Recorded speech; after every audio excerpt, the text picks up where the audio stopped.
Olá, criançada! Para quem não me conhece, eu sou o Beto, o assistente online da sua Pro. Na aula de hoje, iremos falar sobre os conteúdos de língua portuguesa. Prestem bastante atenção e boa aula! Vai começar a aula do Beto, aula do Beto, aula do Beto, aula do Beto.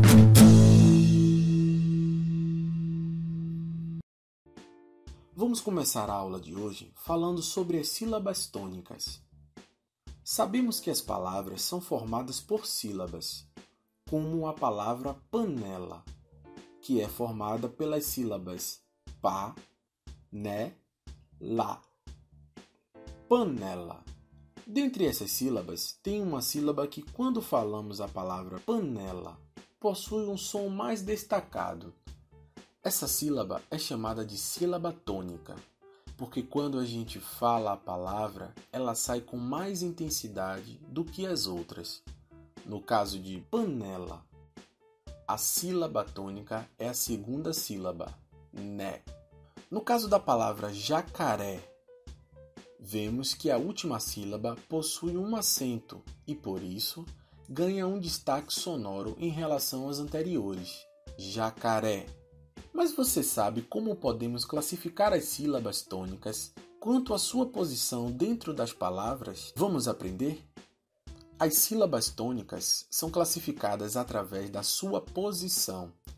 Existe uma regra que facilita essa classificação. Entendemos a posição dividindo as palavras partindo da última sílaba, depois pela penúltima e assim pela antepenúltima. Podemos observar nessa tabela que não evidenciaremos a primeira ou a segunda, apenas a antepenúltima, penúltima e última sílaba. Vamos separar seguindo essas regras.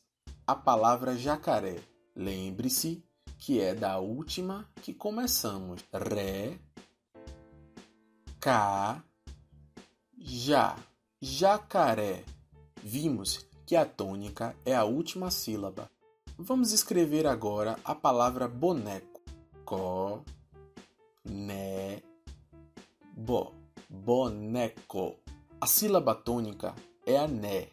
Então, é a penúltima, a sílaba tônica desta palavra. Até aqui tudo bem, não é, criançada?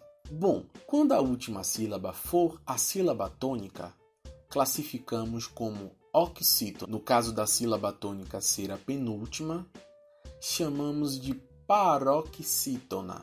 E quando for a antepenúltima, chamamos de proparoxítona.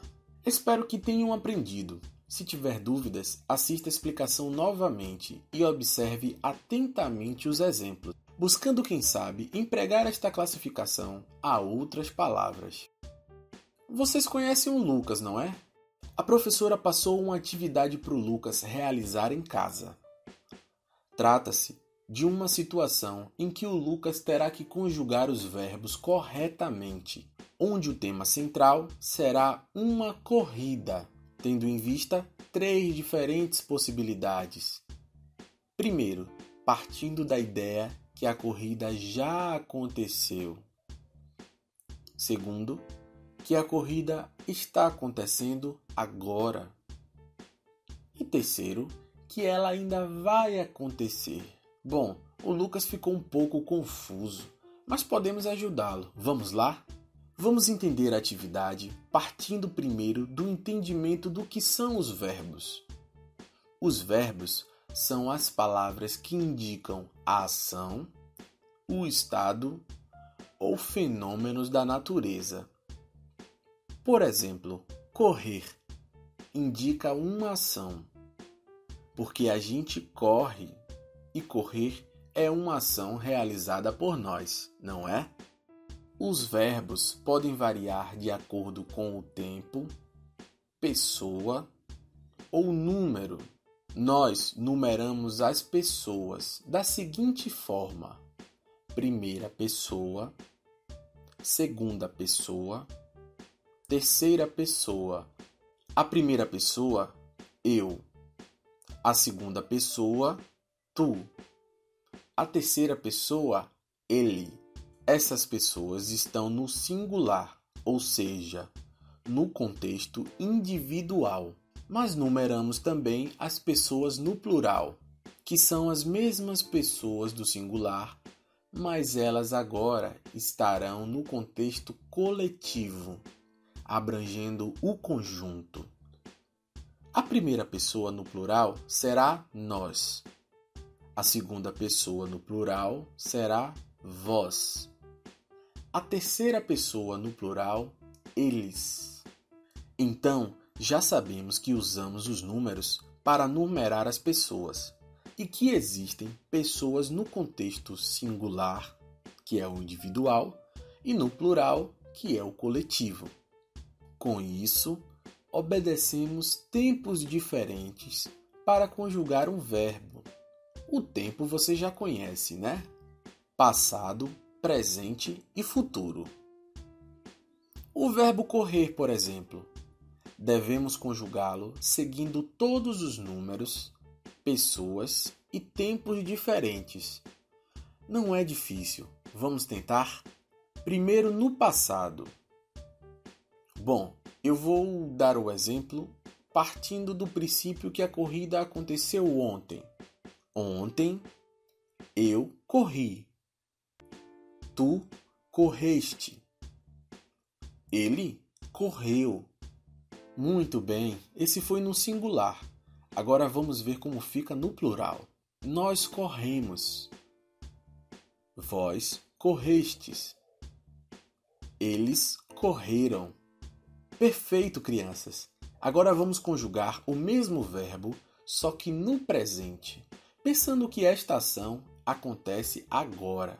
Agora, eu corro. Tu corres. Ele corre. Vamos ao plural.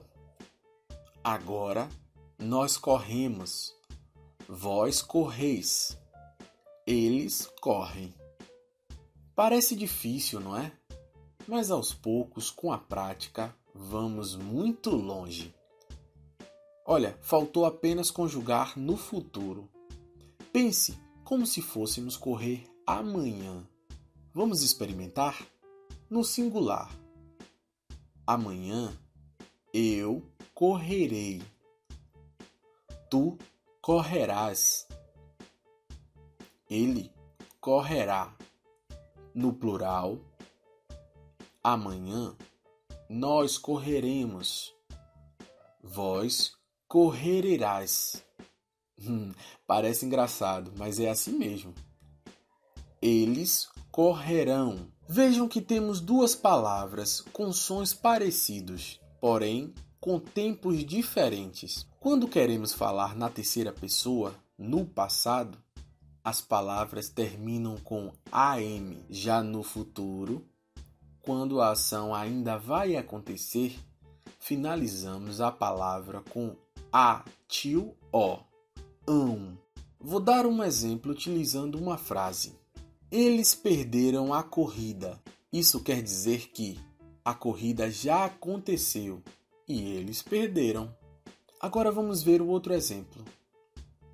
Eles perderão a corrida. Isso quer dizer que a corrida ainda vai acontecer, mas parece que estou torcendo contra eles.